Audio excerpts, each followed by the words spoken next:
میرے ساتھ چلو، اس آدمی نے کہا، لیکن کسی سے ذکر نہ کرنا کہ تم اس کے پاس گئے تھے، وہ آج کل چلے میں ہے، کسی کے ساتھ بات نہیں کرتا، وہ جو پوچھے صرف اس کا جواب دینا، فالتو بات نہ کرنا۔ تم اسی گاؤں کے رہنے والے ہو؟ جاسوس نے پوچھا۔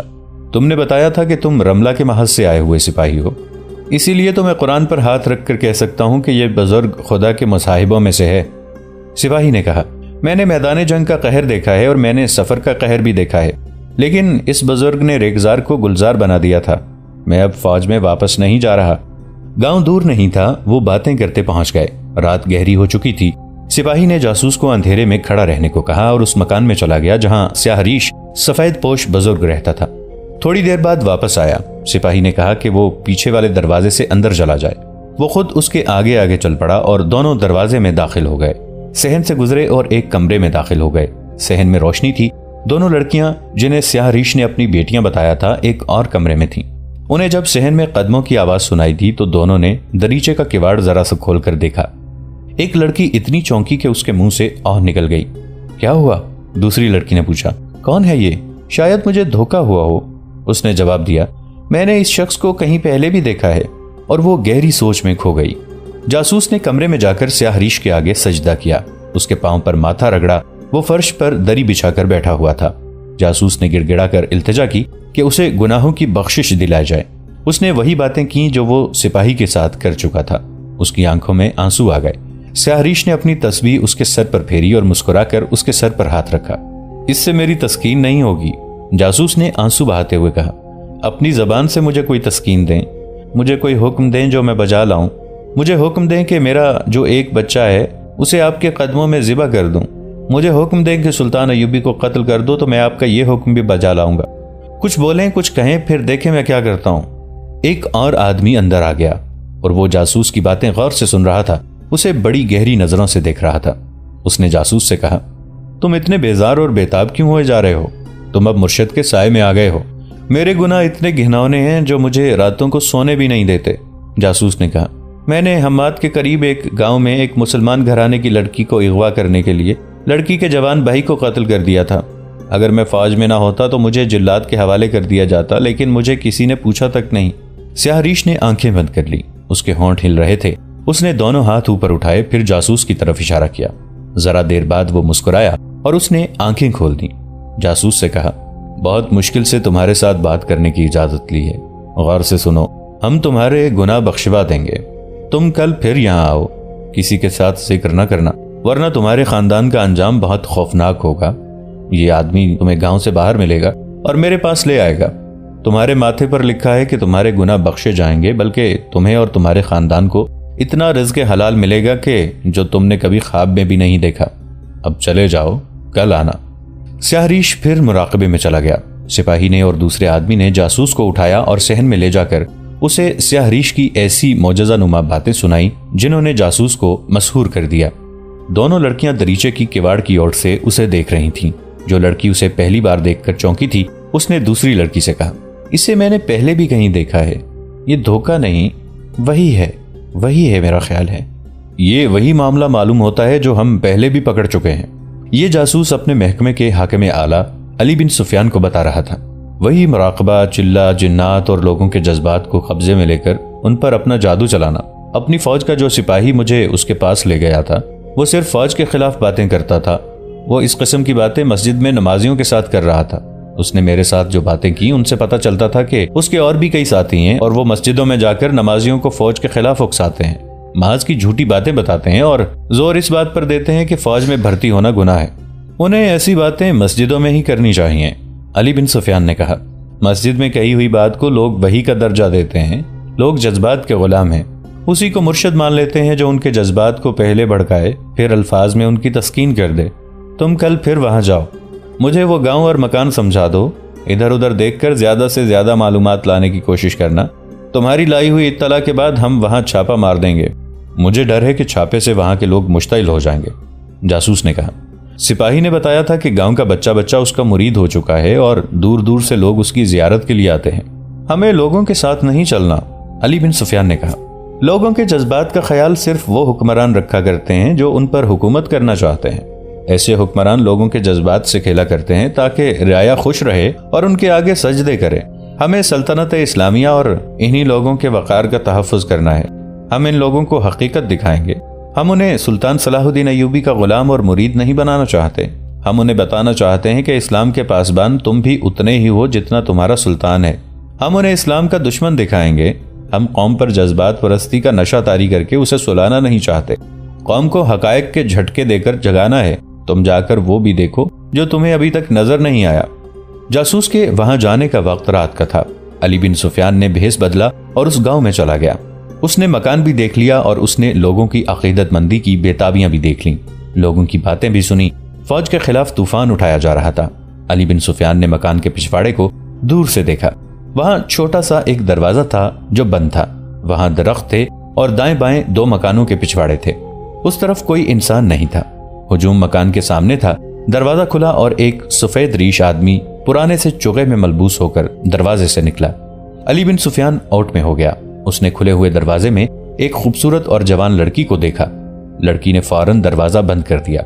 سفید ریش آدمی ہاتھ میں لاٹھی لیے جھکا جھکا گاؤں سے نکل گیا۔ علی بن سفیان اسے دیکھتا رہا۔ دور جا کر وہ رک گیا اور ادھر ادھر دیکھنے لگا۔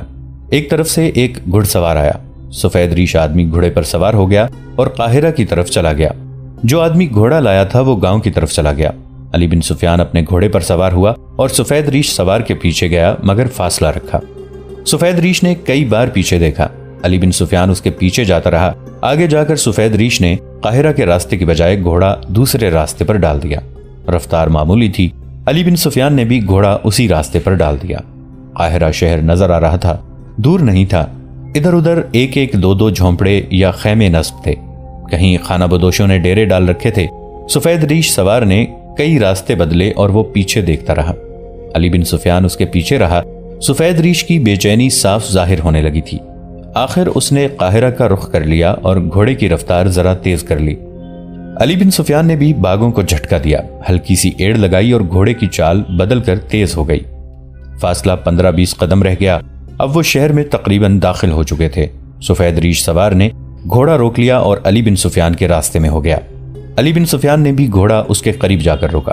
تم کوئی راہزن معلوم ہوتے ہو، سفید ریش سوار نے کہا، اور خنجر نکال لیا اور بولا، میرا پیچھا کیوں کر رہے ہو؟ علی بن سفیان نے دیکھا کہ اس کی سفید داڑھی سے اس کی عمر 70 برس سے اوپر لگتی تھی، مگر چہرہ، آنکھیں اور دانت بتاتے تھے کہ 40 سے بہت کم ہے۔ علی بن سفیان بھی بہروپ میں تھا۔ اس نے اپنے کمربند سے 1.25 گز لمبی تلوار نکال رکھی تھی جو اس کے چوغے میں چھپی ہوئی تھی۔ اس نے بجلی چمکنے جیسی پھرتی سے تلوار نکال لی۔ داڑھی اتار دو، اس نے سفید ریش کے پہلو میں جا کر تلوار رکھ کر کہا، اور میرے آگے آگے چل پڑو۔ سفید ریش کی آنکھیں ٹھہر گئیں۔ علی بن سفیان نے تلوار کی نوک اس کی کنپٹی پر رکھ کر داڑھی میں الجھائی اور جھٹکا دیا۔ وہاں سے داڑھی چہرے سے الگ ہو گئی، آدھا چہرہ ننگا ہو گیا۔ علی بن سفیان نے اپنی داڑھی اتاری اور بولا، ہم ایک دوسرے کو اچھی طرح جانتے ہیں، چلو چلیں۔ وہ شہری انتظامیہ کا کوئی اعلیٰ حاکم تو نہیں تھا، مگر چھوٹا اور غیر اہم بھی نہیں تھا۔ مصر کا رہنے والا تھا۔ اس کے متعلق علی بن سفیان تک یہ اطلاعیں پہنچی تھی کہ معزول کی ہوئی عباسی خلافت کا زمین دوز کارندہ ہے۔ اس خلافت کو، جس کی گدی قاہرہ میں تھی، سلطان ایوبی نے 7-8 سال پہلے ختم کر دیا تھا۔ خلیفہ العاضد تھا جس نے حشیشین، صلیبیوں اور سوڈانیوں کے ساتھ گٹھ جوڑ کر رکھا تھا۔ سلطان ایوبی نے نور الدین زنگی مرحوم کے ساتھ بات کر کے اس خلافت کو معزول کیا اور امارت مصر کو خلافت بغداد کے تحت کر دیا۔ معزول شدہ خلافت عباسیہ کے پیروکار ابھی تک زمین دوز کارروائیوں میں مصروف تھے۔ رملہ کی شکست ان کے لیے زرعی موقع تھا، چنانچہ سلطان ایوبی اور اس کی فوج کو بدکار، عیاش، لٹیری اور شکست کا ذمہ دار ثابت کرنے کی مہم میں عباسی خفیہ طریقوں سے سرگرم ہو گئے تھے۔ علی بن سفیان نے اس آدمی کو حراست میں لے لیا اور اپنے اس قید خانے میں جا کر بند کیا جہاں وہ ملزموں سے ابتدائی تفتیش کیا کرتا تھا۔ علی بن سفیان کا جاسوس رات کو سیاہ ریش بزرگ کے بتائے ہوئے وقت پر گاؤں کے باہر جا کھڑا ہوا۔ گزشتہ رات والا سپاہی اسے لینے آ گیا۔ سپاہی نے اسے کوئی نئی ہدایات دیں اور ساتھ لے گیا۔ وہ پچھلے دروازے سے اندر گئے، مگر جاسوس کو گزشتہ رات والے کمرے کی بجائے ایک اور کمرے میں لے گئے۔ اسے کمرے میں سیاہ ریش بزرگ نظر نہ آیا، وہاں کچھ بھی نہیں تھا۔ دروازہ بند ہوا تو اس نے دروازے کی طرف دیکھا۔ سپاہی بھی باہر نکل گیا تھا۔ اس نے دروازے کو ہاتھ لگایا تو اسے پتہ چلا کہ دروازہ باہر سے بند کر دیا گیا ہے۔ اس کمرے کی نہ کوئی کھڑکی تھی نہ روشن دان۔ وہ سمجھ گیا کہ اسے پہچان لیا گیا ہے اور اسے پکڑ لیا گیا ہے۔ فرار ممکن نہیں تھا۔ وہ سوچنے لگا کہ کیا کرے۔ خاصی دیر بعد دروازہ کھلا۔ ان لڑکیوں میں سے ایک اندر آئی جنہیں سیاہ پوش اپنی بیٹیاں بتاتا تھا۔ وہ اب مستور نہیں تھی، لیکن یورپی لڑکیوں کی طرح اریاں بھی نہیں تھی۔ اس کا لباس عرب کی مسلمان لڑکیوں جیسا تھا۔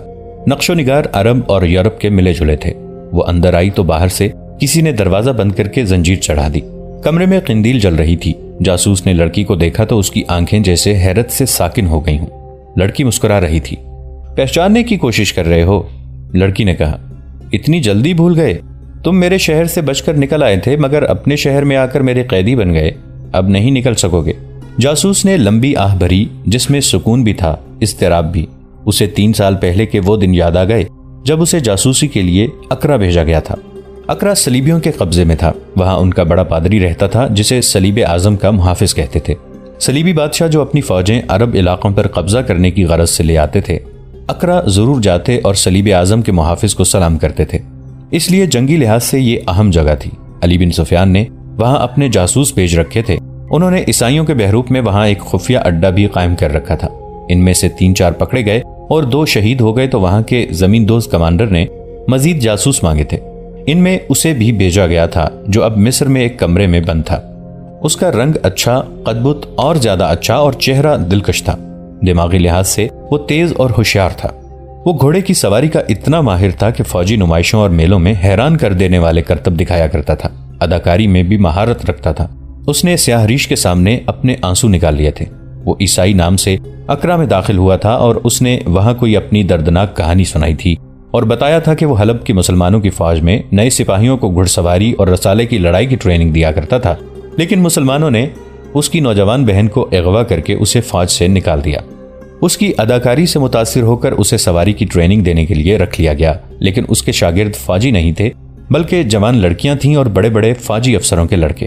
اسے پتا چلا کہ ان لڑکیوں کو مسلمان علاقوں میں جاسوسی کے لیے تیار کیا جا رہا ہے۔ پھر مرد بھی اس کے حوالے کیے جانے لگے۔ یہ سب صلیبی جاسوس تھے۔ وہ ان میں گھل مل گیا تھا اور ان سے اسے بڑی قیمتی معلومات حاصل ہو جاتی تھی۔ یہ لڑکی جو اب قاہرہ کے مضافات کے ایک گاؤں میں اسے کہہ رہی تھی کہ اب نہیں نکل سکو گے، اقرا میں اس کی شاگرد تھی۔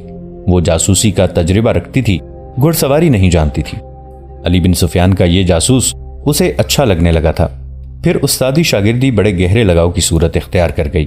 لڑکی نے یہاں تک ارادہ کر لیا تھا کہ وہ اس آدمی کی خاطر جاسوسی جیسا ذلیل پیشہ ترک کر دے گی اور اس کی بیوی بن کر باعزت زندگی گزارنے لگے گی۔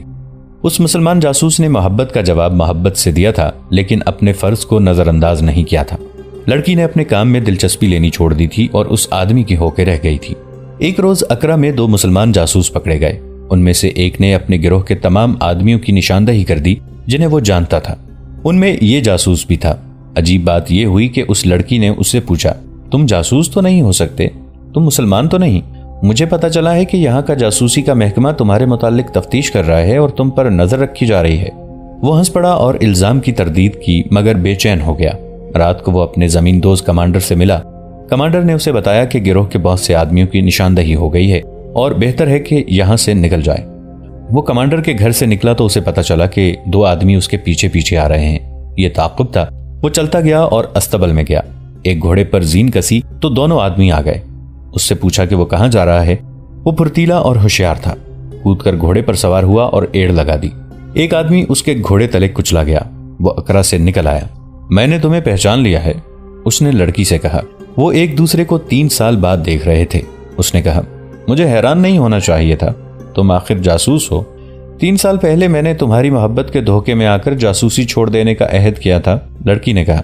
تم اگر مجھے بتا دیتے کہ تم مسلمان ہو اور جاسوس ہو تو بھی تمہیں دھوکہ نہ دیتی، شاید تمہارے ساتھ آ جاتی۔ تمہارے باغ آنے کے بعد جب مجھے پتا چلا کہ تم مسلمان جاسوس تھے تو مجھے دکھ نہیں ہوا تھا، تمہارے کھو جانے کا بہت غم تھا۔ کیا اب تمہارے دل میں میری محبت نہیں رہی؟ جاسوس نے پوچھا۔ تم اب میرے ملک میں ہو، میرے ساتھ آؤ، یہاں تمہیں دھوکہ نہیں دوں گا۔ محبت اب بھی ہے، لڑکی نے کہا، مگر اس فرض پر غالب آ گیا ہے۔ یہ تمہارا جرم ہے۔ میں نے تو تمہاری محبت کی خاطر جاسوسی چھوڑ دینے کا ارادہ کر لیا تھا، مگر تم نے میرے ارادوں کو کچل ڈالا اور جاسوسی کی غلاظت میں مجھے ڈبو آئے۔ 3 سال گزر گئے ہیں۔ اتنی لمبی مدت میں اپنے آپ کو بری طرح ناپاک کر چکی ہوں۔ اسلام کے خلاف نفرت میری روح میں اتر گئی ہے۔ اب نہیں، اب تم میرے قیدی ہو۔ میں اپنے گروہ کو دھوکہ نہیں دے سکتی۔ میں جس آدمی کے ساتھ آئی ہوں اسے میں نے نہیں بتایا کہ تم جاسوس ہو. میں نے اسے اقرا کی ساری بات سنا دی تھی. اگر میں تمہیں صحن میں سے گزرتے ہوئے اتفاق سے نہ دیکھ لیتی تو ہم سب گرفتار ہو چکے ہوتے. تمہیں میں نے پکڑوایا ہے. یہ آدمی جو غیبدان اور مرشد بنا ہوا ہے مسلمان ہے یا صلیبی؟ جاسوس نے پوچھا. اب پوچھ کے کیا کرو گے؟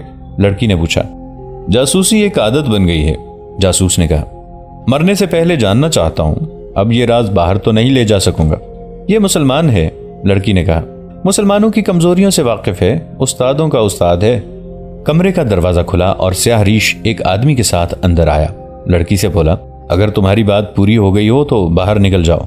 لڑکی جاسوس کو گہری نظروں سے دیکھتی باہر نکل گئی. سیاہ ریش نے جاسوس سے پوچھا، مجھے صرف یہ بتا دو کہ میرا راز کس کس کو معلوم ہے. کیا تم نے علی بن سفیان کو بتا دیا ہے کہ میں مشکوک آدمی ہوں؟ نہیں، جاسوس نے جواب دیا. میں جاسوس ضرور ہوں، جاسوسی کے خیال سے یہاں نہیں آیا تھا. سیاہ ریش کے ہاتھ میں چمڑے کا چابک یا ہنٹر تھا. اس نے پوری طاقت سے جاسوس کو مارا اور کہا، میں سچی بات سننا چاہتا ہوں.